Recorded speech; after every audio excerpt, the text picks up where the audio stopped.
दैनिक समाचारों में आपका हार्दिक स्वागत है। सबसे पहले दोस्तों हेडलाइन, क्या कल पेंशन क्रेडिट हुई है? हर एक लोग हमें मैसेज कर रहे हैं, आखिर क्या है इसका सच? और महंगाई भत्ता कितना बढ़ेगा, इसकी चाबी सरकार के पास है। आंकड़े आपके सामने दिखाऊंगा। और एक्स सर्विसमैन को पार्ट ऑर्डर कराना जरूरी है, इसके ऊपर एडवाइजरी। और भारतीय सेना अब ड्रोन और एआई तकनीकी से होगी लैस, यानी 100% सैनिकों को ये दो काम आना जरूरी है। और दोस्तों MiG-21 की कल विदाई थी, कहा ये हमारा फैमिली मेंबर जैसा है, जैसा कि फौज का ट्रेडिशन है। बहुत खूबसूरत बात रक्षा मंत्री जी ने कही। और दोस्तों दो मैं वीडियो वायरल दिखाऊंगा कि आखिर हो क्या रहा है। वो ऐसे वीडियो वायरल हो रहे हैं जिसमें आपको पता चलेगा कि सच्चाई है क्या। क्या अब समाज इस तरफ जा रहा है, क्यों कब हम समाज के हिस्से हैं। तो दोस्तों खबरें करते विस्तार से। सबसे पहले कल बहुत सारे मैसेज आए और कई लोगों की पेंशन क्रेडिट हुई और लगातार हमें मैसेज कर रहे हैं कि सर हमारी पेंशन क्रेडिट हो गई है, 26 तारीख है, क्या आपकी हुई है? दूसरे लोग कह रहे हैं सर हमारे यूनिट के 10 लोग रिटायरमेंट हुए, उनकी पेंशन क्रेडिट हुई है, हमारी नहीं हुई है। तो जैसा हम सभी जानते, जैसे मैसेज मैं आपके साथ शेयर कर रहा हूं कि dear Subedar Shri Hari Hallar, your bank account so and so wing credit your pension 34,900 towards monthly pension will be credit on 26 September 2025 को हो गई है। इस तरीके से उनके मैसेज आए हैं कि आपकी पेंशन आपके खाते में आ गई है, उन्होंने कंफर्म किया है। दूसरा भी कह रहा है कि आपकी 34,307 रुपए हमारे सर क्रेडिट हो गए हैं। कुछ कह रहे हैं सर आज 26 तारीख है, अभी तक मेरी पेंशन क्यों नहीं आई, सब लोगों की पेंशन आ गई है। जैसा कि अब लोगों को पता नहीं था कि किन लोगों की 26 सितंबर को पेंशन क्रेडिट होनी थी, इसके लिए सरकार ने डीओपीटी ने एक एडवाइजरी निकाली थी कि 26 तारीख को जो कॉल कटा के बंदे हैं, चाहे वो राज्य कर्मचारी हैं, चाहे केंद्रीय कर्मचारी हैं, डिफेंस फोर्सेस में या पेंशनर हैं, उनकी पे और पेंशन 26 तारीख को उनके खाते में आ जाएगी, क्योंकि वो दुर्गा पूजा का फेस्टिवल के लिए उन्हें इस तरीके का प्रावधान बनाएगा। जैसे कि पीछे भी ओणम और गणेश चतुर्थी के ऊपर हमारे महाराष्ट्रियन भाई और केरला या सदर्न साइड के लोगों की पेंशनों पे क्रेडिट हुई थी। अब कुछ लोगों को इसकी जानकारी नहीं थी, इसलिए उन्होंने ऐसा लगा, और बाकियों की पेंशन 30 सितंबर को आपके खाते में आएगी। ये बात मैं आपके माध्यम से क्लियर करना चाहता हूं। तो दोस्तों मैं बढ़ता हूं दूसरी खबर की तरफ। हाँ जी दोस्तों, महंगाई भत्ते की चाबी सरकार के पास। बिल्कुल दोस्तों, जैसा कि 2025 में लगभग आपको 5% महंगाई बढ़ोतरी हुई है, यानी 2% आपकी जनवरी 2025 में और 3% आपकी जुलाई 2025 में, जिसकी घोषणा होना बाकी है। और संभवतः यह घोषणा आपको दशहरा के बाद हो जाएगी और उसकी कैबिनेट बैठक है 15 अक्टूबर को, और दिवाली से पहले आपको इसका एरियर मिल जाएगा, ये बात पक्की है। लेकिन दोस्तों अब ये बात की जा रही कि इतना महंगाई था, क्या महंगाई कम हुई है? और क्यों ये बात कह रहा हूं, क्योंकि 127 लाख करोड़ के ऊपर फिर सवाल सरकार से पूछा जा रहा है। और तभी तो मैं कह रहा हूं ये बचत उत्सव है, तो ये बचत उत्सव है। इन 8 सालों में 127 लाख करोड़ रुपए आपसे मुझसे टैक्स में लिए गए, इसी जीएसटी टैक्स में। और इसमें से 64% जो गरीब लोग हैं उनसे लिया गया है। अमीरों से तो 3% टैक्स लिया गया, 4 लाख करोड़ 127 लाख करोड़ में से। और अब कहा जा रहा है कि गरीबों के, आम आदमी के, सबके अच्छे दिन आ गए।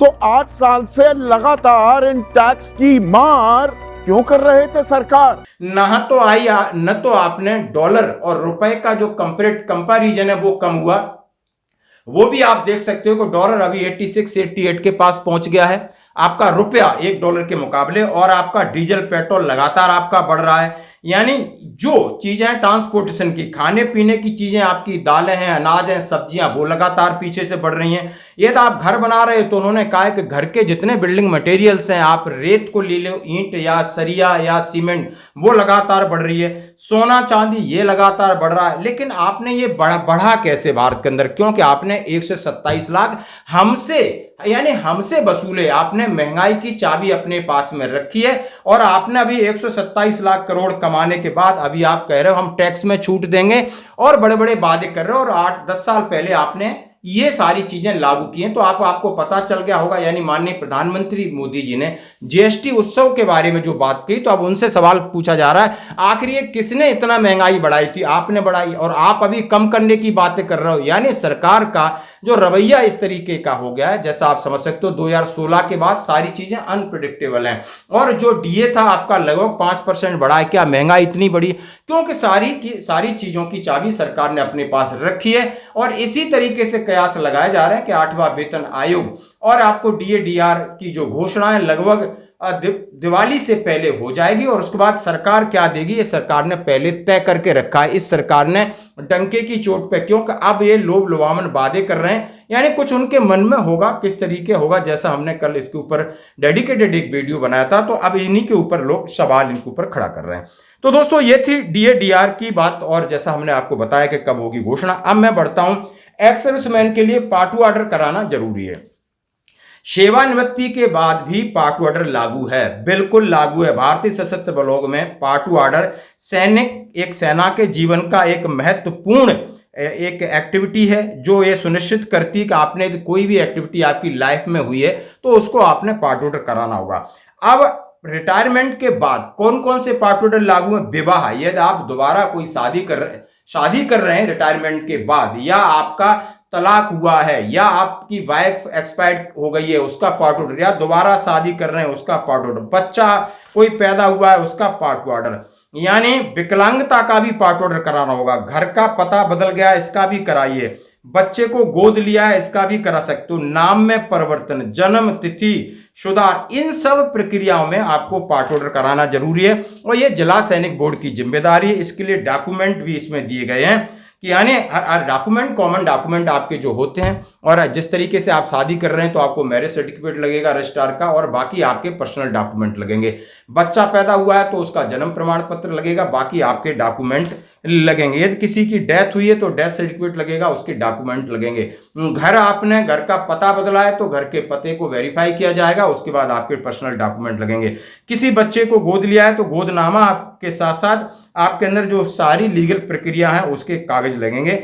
और नाम परिवर्तन, जन्म तिथि में संशोधन और सुधार, इसके लिए महत्वपूर्ण दस्तावेजों के साथ आपको पार्ट ऑर्डर कराना होगा।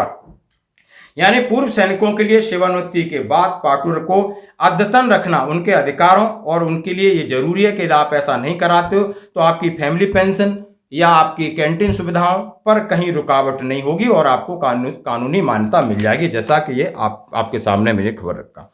अब मैं बात करूंगा, हाँ जी दोस्तों, सेना के अंदर जो बदलाव हो रहा है, और बदलाव हो रहा है टेक्नोलॉजी को लेकर के, बदलाव हो रहा है एआई आर्टिफिशियल इंटेलिजेंस को लेकर, जो कि आर्मी हेडक्वार्टर की तरफ से एक वीडियो जारी किया है। उन्होंने बोला है कि अभी हमें शक्ति के साथ सटीकता चाहिए और हमें सर्विलेंस चाहिए और हमें इंटेलिजेंस चाहिए और हमें अपनी चीजों का उपयोग बेहतर तरीके से करना आना चाहिए। और इसका वीडियो जारी किया, आप इसकी एक झलक देख सकते हो। और साथ ही कहा जितनी इन्फेंट्री बटालियन है उसमें अश्न प्लाटून होगा, 50% सैनिक यानी उनके हाथों में ड्रोन होगा और हर प्रकार के ड्रोन होंगे, चाहे वो सर्विलेंस ड्रोन हो, चाहे अटैक करने वाले ड्रोन हो या सामान ले जाने वाले ड्रोन हो।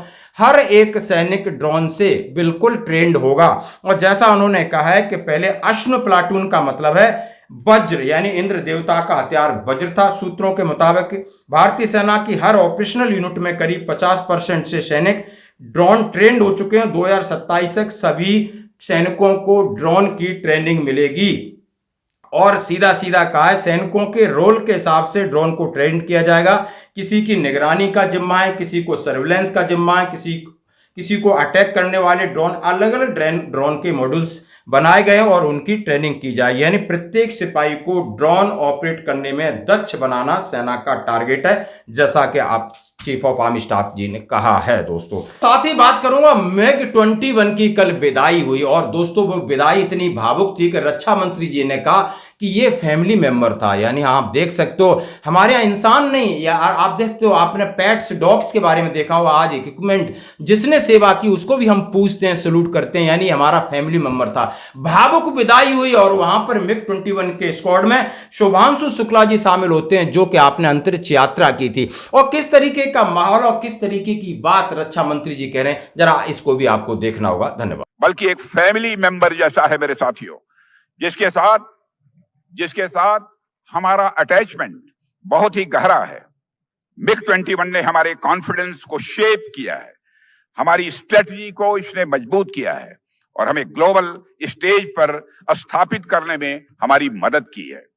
अपनी इतनी लंबी जर्नी में इस फाइटर जेट ने हर चुनौती का सामना किया और हर बार इस फाइटर जेट ने अपनी काबिलियत भी साबित की है। साथियों, जब MiG-21 की बात होती है, अक्सर यह कहा जाता है कि भारतीय वायुसेना 60 साल पुराने विमान उड़ा रही थी। मैं इस अवसर पर एक बहुत ही महत्वपूर्ण फैक्ट भी स्पष्ट कर देना चाहता हूं। 1960 और 1970 के दशक में जो MiG-21 विमान हमारी आर्म्ड फोर्सेस के पास आए थे, वह बहुत पहले ही सेवा से बाहर हो चुके हैं।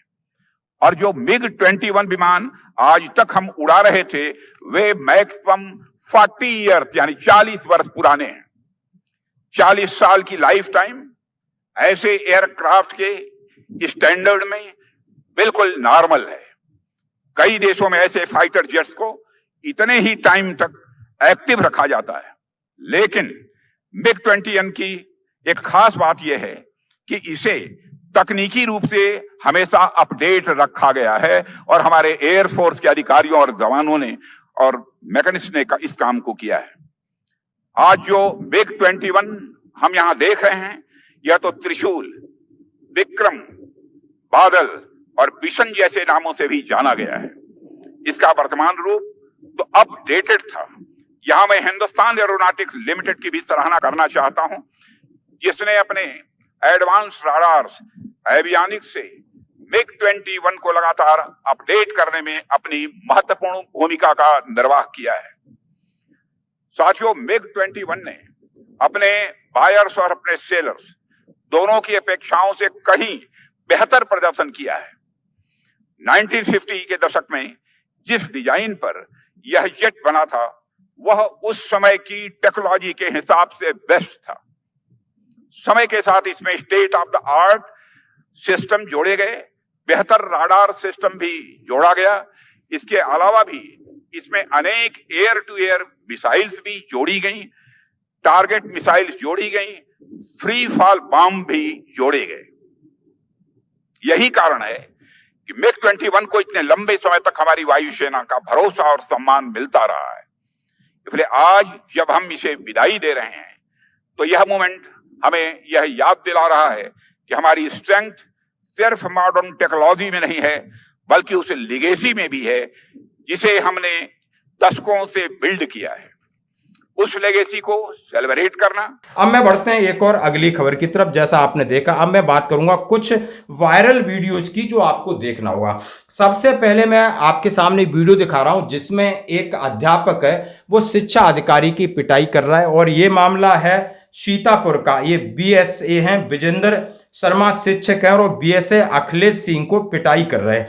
अब पिटाई का मामला देख सकते हो कि आप समझ सकते हो कि अधिकारी की यदि कोई पिटाई कर रहा है, कोई कर्मचारी, तो वो बहुत ज्यादा त्रस्त और परेशान हो चुका है। और परेशानी की वजह थी यानी उस स्कूल की एक टीचर अवंतिका गुप्ता, जो कि रील बनाती थी और उसके BSA ने अधिकारी के साथ उनके पर्सनल दोस्ती हो सकती है, कोई संबंध हो सकते हैं।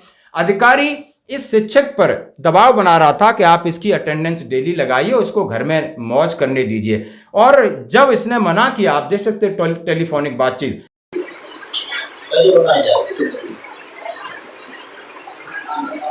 आपको जो कह रहे हैं वो आप करिए, गांव की चिंता आप मत करिए। गांव की शिकायत आएगी तो हम देखेंगे, है ना? आप नहीं मैनेज करें। क्या समस्या है गाँव में, क्या कहते हैं? उससे मैडम तो नहीं आ रही है, मेडिकल पे तो अभी तो बता रहे हैं सर मेडिकल पे, लेकिन बाद में क्या होता है, बाद में क्या बताता है ये तो उनकी गाड़ी जो है बिल्कुल प्रधान के घर के सामने निकलती है गाँव का पहला। आप लोग टाइम से आते हैं? नहीं, हम लोग तो आते ही हैं टाइम।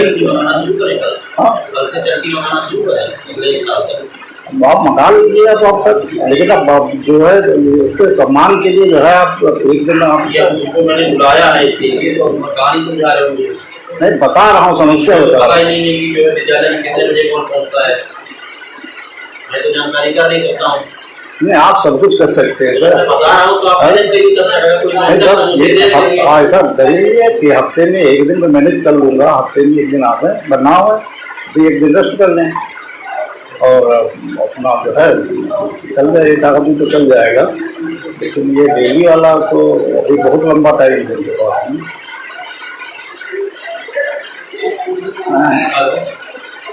प्राथमिक विद्यालय नदवा है महमूदाबाद, जो टाइम एंड मौसम का टाइम है वो जिससे अपना 8 बजे और 2 बजे विद्यालय को कल से अगले 1 साल तक चलती आना चाहिए। अगर 8 बजे तक चलती नहीं आ जाएगी तो पेंशन क्वार्टर बना लेना, जो आपसे बनाया करो। ठीक है, जाइए कल से चलती भेजिए अगले 1 साल तक। ठीक है, थैंक यू। 1 मिनट की देरी कि नहीं सर हम ऐसे कैसे कर सकते हैं, स्टाफ को आना चाहिए, पढ़ाना चाहिए, हम सप्ताह में 1-2 दिन तो लगा सकते हैं, हमेशा ही वो एब्सेंट रहेंगे, हम नहीं लगा पाएंगे। अधिकारी टॉर्चर करता है, बोला आप हमें 3 साल का डाटा दीजिए, 2 साल का डाटा दीजिए, और ऑफिस में बुला के बाहर खड़ा करके रखना। इतने बुजुर्ग एक शिक्षक को टॉर्चर और परेशान किया, जब वो धैर्य खो बैठा तो उसने बेल्ट उतार कर उस अधिकारी की पिटाई की। उसके बाद अरेस्ट हो जाता है शिक्षक और उसको जेल हो जाती है। ये वीडियो दिखता है थोड़ा सा, उसके बाद इसकी पीछे की सच्चाई आती है कि स्कूल के सारे बच्चे कह रहे हैं कि मैडम तो कभी आती नहीं थी। फिर मैडम के फोटो वायरल होते हैं उस अधिकारी के साथ। अब मामला उल्टा हो जाता है, यानी शिक्षक अपनी जगह सही था, उसका फेवर वहां के बच्चे कर रहे हैं, बच्चों के पेरेंट्स कर रहे हैं, स्कूल के सब लोग कर रहे हैं। फिर आनंद फानन में उस शिक्षिका जो कि रील बना के मुंह मटका के घूम रही है, इसका काम है बच्चों को संस्कार और शिक्षा देना, वो अपने संस्कार ही खराब करके घूम रही है। फिर अब मामला बीएसए अधिकारी शिकंजे में फंस जाता है। अब लोग इसको सस्पेंड की मांग कर रहे हैं, बताया जाता है ये निलंबन हो गया है। लेकिन दोस्तों सोशल मीडिया का असर, पहले देखा कि एक अधिकारी के ऊपर एक कर्मचारी इस तरीके से बेल्ट मार रहा है, क्या वो 60 साल का एक बुजुर्ग अध्यापक ऐसा करेगा? लेकिन उसका दर्द है, उसकी वाइफ ने बताया, जब लोगों ने बताया कि इसको कितना टॉर्चर और परेशान कर रखा था, इससे गलत काम करा रहा था और गलत कर खुद रहा था। इस तरीके के अधिकारी हैं जो समाज में, इनको बहुत जबरदस्त निलंबन के साथ जेल होनी चाहिए, एक नमूना बनना चाहिए। क्योंकि योगी जी का राज्य हम देखते हैं, इसके ऊपर हम इस न्यूज को बहुत ज्यादा अच्छे से फॉलो कर रहे हैं, क्योंकि बहुत दर्द होता है कि ऐसे कीड़े मकोड़े भी अधिकारी बन करके समाज को खोखला कर रहे हैं और गंदगी फैला रहे हैं। इसलिए गुस्सा आया, इसलिए हम आपके साथ शेयर कर रहे हैं। और वहीं सीतापुर का मामला, वहीं एक बच्चा अपनी टूटी साइकिल से एक डेमोस्ट्रेशन करता है कि एक हैंडल है, सीट नहीं है, और साइकिल कैसे उस सीट पे बैठ के चलाता है, एक हैंडल से किस तरह बैलेंस बनाता है। साथियों नमस्कार, ये हमारे प्राथमिक विद्यालय दुघरा के कक्षा 2 के छात्र हैं मोहम्मद जैद, आप इनको देख रहे होंगे। ये इनकी साइकिल है, इसी साइकिल से ये रोज स्कूल आते हैं। इसमें हम देखें कि न तो आधा हैंडल है, न ब्रेक है, न मडगार्ड है, इवन यहाँ पे गद्दी भी नहीं है, और ये इसी साइकिल से आते हैं रोज। हमने पूछा तुम कैसे चलाते होगे, कैसे ब्रेक मारते हो, अचानक कोई आ जाए तो कैसे रोकोगे? तो इन्होंने बताया कि अभी सर जी आपको दिखाते हैं कि हम कैसे चलाते हैं। तो आप लोग देखिए कि ये कैसे साइकिल चला रहे हैं। हाँ, ये देखिए जैद ने साइकिल चलाना शुरू किया है। आप लोग देख रहे होंगे साइकिल चला रहे हैं, कितने आराम से बैठे हुए हैं, हैंडल भी पकड़े हुए हैं। ये देखिए रोक दिया, अब ये फिर से घुमा रहे हैं, फिर से चला रहे हैं। आप लोग देख रहे होंगे कैसे ये देखिए जैद साइकिल चलाना शुरू किए हैं, और ये ब्रेक छोटी सी साइकिल को ब्रेक कैसे करता है, कि जिंदगी में परिस्थितियां क्या सिखा देती हैं। इस बच्चे का वीडियो जब वायरल हो जाता है, तो वहां के उत्तर प्रदेश के आप समाजवादी पार्टी के नेता अखिलेश यादव ने उस वीडियो वायरल को, एक साइकिल उस बच्चे को पहुंचाई। एक नई साइकिल देके बच्चे के चेहरे की चमक देख सकते हो कि गरीब भले ना उम्मीद है या उम्मीद है, इससे क्या फर्क पड़ता है। आप समझ सकते हो इस बच्चे के मन में क्या गुजरी होगी। और इसकी भावनाओं को जिस अखिलेश यादव जी ने समझा, या जो नेता समझे, या समाज समझे, हमें बहुत अच्छा लगता है कि नहीं, ये भी हमारे समाज के हिस्सा हैं। और जैसा कि आप देख सकते हो, आज की खबरों में इतना ही, बने रहिए। धन्यवाद।